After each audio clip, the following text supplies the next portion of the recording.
अनुच्छेद 370 एक अस्थाई प्रावधान था, इसमें कोई शंका कुशंका नहीं है। ये संवैधानिक सत्य है कि धारा 370 अस्थाई समाधान। अब ये कुछ लोगों को पसंद नहीं आता है और जो नेहरू जी के विचारों के, नेहरू जी के कामों के बड़े प्रशंसक है और अनुयायी है, उनको भी पसंद नहीं आता है जो हम कहते हैं। मगर मैं उनको बड़ी विनम्रता से पूछना चाहता हूं, अगर धारा 370 इतनी ही न्यायिक थी, इतनी ही जरूरतमंद थी, तो इसके सामने एक ही आर्टिकल है मान्यवर जिसके सामने टेम्पररी शब्द का उपयोग किया गया, वो स्वयं नेहरू जी ने क्यों किया होगा? जो लोग कहते हैं कि धारा 370 परमानेंट है, वो संविधान सभा की मंशा का अपमान कर रहे हैं, संविधान का अपमान कर रहे हैं। मान्यवर, आज सुप्रीम कोर्ट ने कह दिया है कि इसका मतलब यह है, ये जो कहा धारा 370 अस्थाई प्रावधान था, इसका मतलब यह है कि ये दावा याचिकाकर्ता का 370 को कभी हटाया ही नहीं जा सकता। वो दावा सिरे से सुप्रीम कोर्ट ने खारिज कर दिया है कि संविधान को और देश के संसद के सदनों को पूरा अधिकार है धारा 370 हटाने। चुनाव आयोग को निर्देश करें। मान्यवर, बहुत सारे लोग, अब इसमें तो इतना सारा लूट गया, जो दावे थे सारे खारिज हो गए। तो एक पूंछ पकड़कर मैंने बाइट देखा करते हैं, क्या पूंछ पकड़ते हैं कि चुनाव आयोग ने ऑर्डर कर दिया। अरे भाई, क्या ऑर्डर करा? मैंने स्वयं कहा है कि हम चुनाव कराएंगे, इसमें कौन सी बड़ी बात है? इसी सदन में कहा है, लोकसभा में करा है, एज ए गृह मंत्री ऑन रिकॉर्ड करा है। उन्होंने कहा कि भाई राज्य का स्टेटस वापिस देंगे, तो ये भी मैंने कहा है कि अप्रोप्रिएट टाइम पर राज्य का स्टेटस हम वापिस देंगे। और सुप्रीम कोर्ट ने भी ये जो कहा है, उसमें मेरे सदन में के बयान को और सॉलिसिटर जनरल के सुप्रीम कोर्ट के सामने बयान को कोट करते हुए कहा है। अब मुझे कोई समझाए इसमें विजय कहां से हुई है? घोर पराजय में विजय कैसे ढूंढना, इसकी कला कोई आप लोगों से सीख ले साहब। इतने बड़े घोर पराजय विजय कैसे ढूंढना, इसका कोई अभ्यास वर्ग साहब रखना चाहिए साथ में। ये बहुत बड़ी कला है। मैं तो आज अगर उनके जैसे मेरे विचार होते तो ये सुप्रीम कोर्ट के जजमेंट को देखकर डिप्रेशन के मारे 1 महीना सदन में ना आता। मगर ये तो प्रेस कर रहे हैं। मेरी तो मर्यादा है साहब, नहीं समझा सकता कि वास्तविकता क्या है। हमें समझना चाहिए कि 42,000 लोग मारे गए हैं। क्यों मारे गए? सवाल हिंदू मुस्लिम का नहीं है।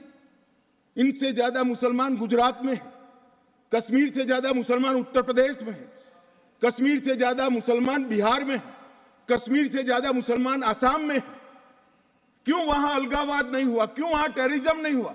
बाउंड्री का भी सवाल नहीं है साहब। कई ऐसे राज्य हैं, राजस्थान की बाउंड्री भी पाकिस्तान से लगती है, गुजरात की बाउंड्री भी पाकिस्तान से लगती। क्यों हुआ? क्योंकि धारा 370 अलगाववाद को बल देती थी और अलगाववाद के कारण आतंकवाद खड़ा हुआ। ये समझना ही नहीं चाहिए। एक गलत फैसला हो जाता है, कितने भी बड़े आदमी से हो सकता है, किसी भी पार्टी से भी हो सकता है, मगर जब इतिहास सिद्ध कर दे, समय सिद्ध कर दे ये फैसला गलत है, देश के हित में वापिस आना चाहिए। अभी भी मैं कहता हूं, वापिस आइए, वरना जितने बचे हो इतने भी नहीं बचोगे।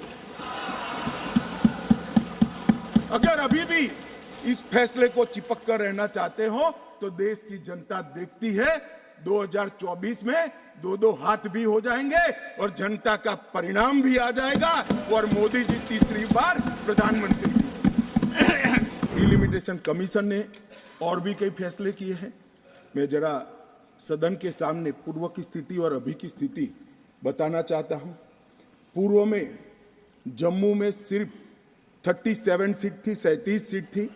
अब नए डिलिमिटेशन कमीशन ने 37 से बढ़ाकर 43 सीट जम्मू क्षेत्र में बनाने का काम। मान्यवर, कश्मीर में 46 सीट थी, 46 सीटें थी, अब 46 की जगह 47 सीटें 47 सीटें बनाने का काम। इस तरह से जम्मू और कश्मीर दोनों को मिलाकर 83 सीटें थी। लद्दाख की सीटें निकाल दी है क्योंकि वहां यूटी बन चुकी।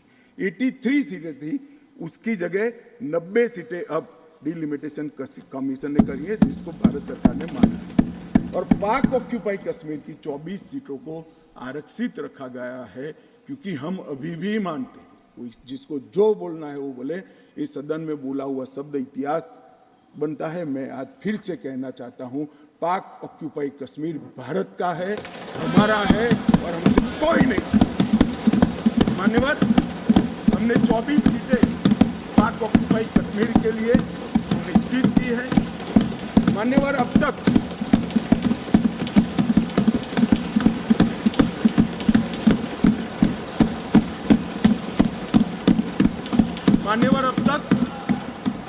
SC ST की सीटों में बड़ी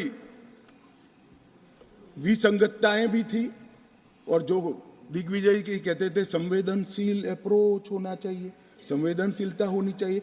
SC ST के प्रति संवेदना से ही ये निर्णय हुआ है।